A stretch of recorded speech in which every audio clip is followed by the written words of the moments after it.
Hello students, स्वागत है आपका एकलव्य वैदिक पाठशाला में। आज के इस वीडियो में हम लोग class 11th NCERT text book chemistry chapter first some basic concepts of chemistry का फर्स्ट पार्ट करने वाले हैं, जिसमें हम लोग देखेंगे कि matter, mass, molecules, atoms and elements क्या होता है और केमिस्ट्री का डेफिनेशन देखेंगे। तो चलिए शुरू करते हैं। सबसे पहले बात करते हैं केमिस्ट्री के डेफिनेशंस की। दिया गया है, chemistry is the science of molecules and their transformation. It is the science not so much of the 100 elements but of the infinite variety of molecules that may be built from them. It says chemistry science है molecules और उसके परिवर्तन का। अब सवाल आता है, molecules होता क्या है? इसे समझने से पहले हम समझते हैं मैटर और एटम्स क्या होता है। मैटर हम उस चीज़ को कहते हैं जो कोई जगह घेरता है और जिसका कोई मास हो। मास कहने का मतलब है, सपोज एक गिलास पानी लेते हैं। अब गिलास में पानी की जो क्वांटिटी है हम उसे ही मास कहेंगे। ठीक उसी तरह जितने भी मैटर होते हैं उसका कोई ना कोई मास होता है और वो जगह घेरता है, इसलिए वह मैटर है। अब जैसे यहाँ पर हम एक गिलास पानी की बात किए जिसको हमने मास कहा, वो था पानी की क्वांटिटी। लेकिन अगर कोई अन्य मैटर, जैसे हम किताब लेते हैं, तो इसमें किस चीज़ की क्वांटिटी होगी जिसे हम मास कहेंगे? तो यहाँ पर हमारा एंट्री होता है एटम्स का। एटम हम किसी भी मैटर के एक ऐसी छोटी सी छोटी इकाई को कहते हैं जिसे हम अपनी नंगी आँखों से नहीं देख सकते। इसको सिर्फ हाई मैग्नीफाइंग माइक्रोस्कोप के अंदर ही देखा जा सकता है। अर्थात अगर हम मैटर और एटम को रिलेट करें तो मैटर हम उसे कहते हैं जो कोई जगह घेरता है और जिसका कोई मास होता है। और हमने देखा सभी मैटर एक छोटी से छोटी इकाई की बनी होती है जिसे एटम कहते हैं। मास भी हमें किसी भी मैटर के एटम की क्वांटिटी को ही बताता है। अब जब दो या उससे अधिक एटम्स एक साथ ग्रुप में आकर मिल जाते हैं उसे ही मॉलिक्यूल्स कहते हैं। जैसे फॉर एग्जांपल, अगर हम कुछ देर के लिए एटम्स को एक बॉल की तरह समझते हैं, जो मान लो एक मैटर के अंदर है, सपोज एक बॉक्स, उसके अंदर और भी बहुत सारे एटम्स हैं यानी बॉल हैं। उस बॉक्स में अब ऐसा थोड़ी ना है एक बॉक्स में एक ही बॉल आएंगे। अगर मान लेते हैं आ भी गए तो वो हमारा एटम कहलाएगा इंडिविजुअली, मॉलिक्यूल्स नहीं। और जब दो या उससे अधिक बॉल एक साथ मिलाते हैं यानी एटम्स मिलाते हैं, तब हमारा बनता है मॉलिक्यूल्स। समझ गए? आई होप मैटर, एटम्स और मास एंड मॉलिक्यूल्स को सभी लोग अच्छे से समझ गए होंगे। तो वही यहाँ कह रहा है, केमिस्ट्री एक विज्ञान है, साइंस है मॉलिक्यूल्स और उसके परिवर्तन का। ना अब उसके आगे कह रहा है, it is the science not so much of the 100 elements but of the infinite variety of molecules that may be built from them. अब अगर हम एलिमेंट्स की बात करें तो जिस तरह हमने अभी देखा, जब दो या उससे अधिक एटम्स को एक साथ मिलाकर मॉलिक्यूल्स बनाते हैं, ठीक उसी तरह जब सेम प्रॉपर्टीज़ वाले यानी एक ही गुण वाले एटम्स एक साथ कंबाइन होते हैं, आपस में जुड़ते हैं, तो इसे ही एलिमेंट्स कहते हैं।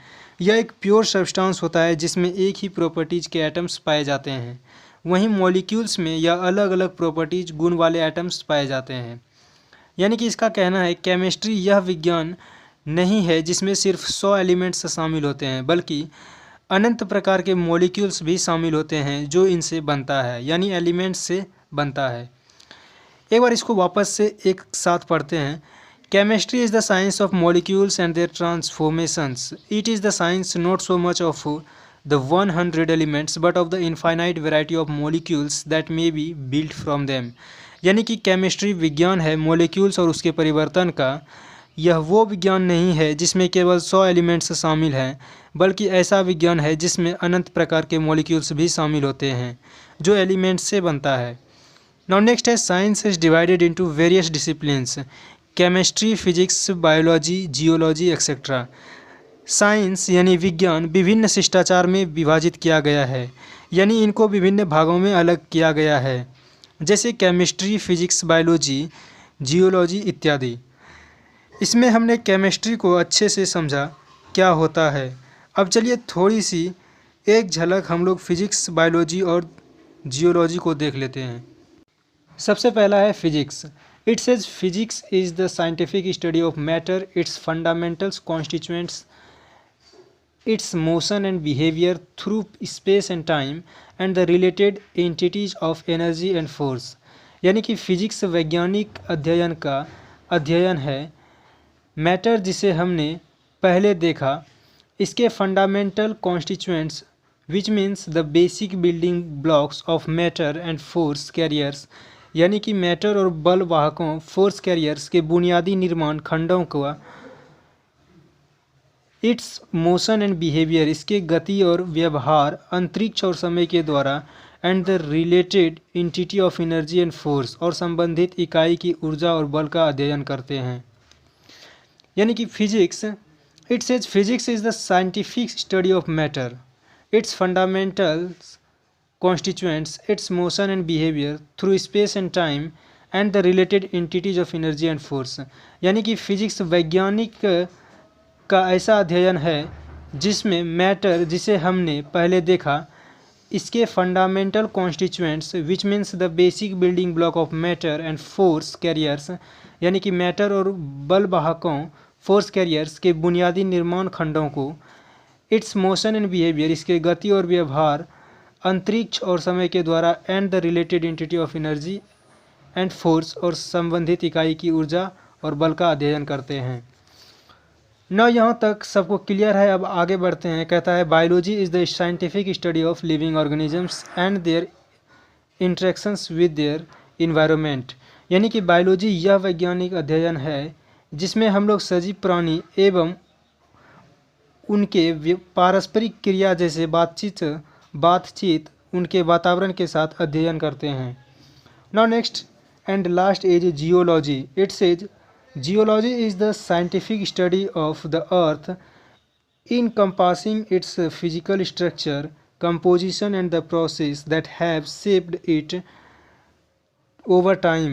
यानी कि जियोलॉजी यह वैज्ञानिक अध्ययन है जिसमें पृथ्वी और इसके भौतिक संरचना, संयोजन यानी रचना और प्रक्रियाएं जो इसे समय के साथ साथ आकार देता है, ये सभी चीज़ें शामिल होते हैं। इनकम्पासिंग मतलब शामिल होना होता है ना। अब अगर आगे की बात करें तो the branch of science that studies the preparation properties structure and reactions of material substance is called chemistry. देखो पहले जो हमने डेफिनेशन देखा, ध्यान देना, वो रोल्ड हॉफमैन के द्वारा दिया गया था, जो आपके टेक्स्ट बुक में इन्वर्टेड कॉमा के अंदर टॉप में मेंशन किया गया है। नाउ अभी जो हम लोग डेफिनेशन देख रहे हैं वो जनरल है, इजी है, खैर जो कोई आसान लगे आपको वो कर लेना, ठीक है। आगे बढ़ते हैं। कहता है the branch of science that studies the preparation properties structures and reactions of material substance is called chemistry. यानी कि साइंस का वह ब्रांच या वो शाखा जिसमें preparations properties structure and reactions of material substance का अध्ययन करते हैं, उसे केमिस्ट्री कहते हैं। या फिर साइंस का ऐसा ब्रांच जिसमें पदार्थों या वस्तुओं के निर्माण, गुण, संरचना और अभिक्रिया का अध्ययन करते हैं, उसे केमिस्ट्री कहते हैं। सो स्टूडेंट्स का आज के लिए बस इतना ही, फिर मिलते हैं नेक्स्ट वीडियो में नेक्स्ट टॉपिक के साथ। धन्यवाद।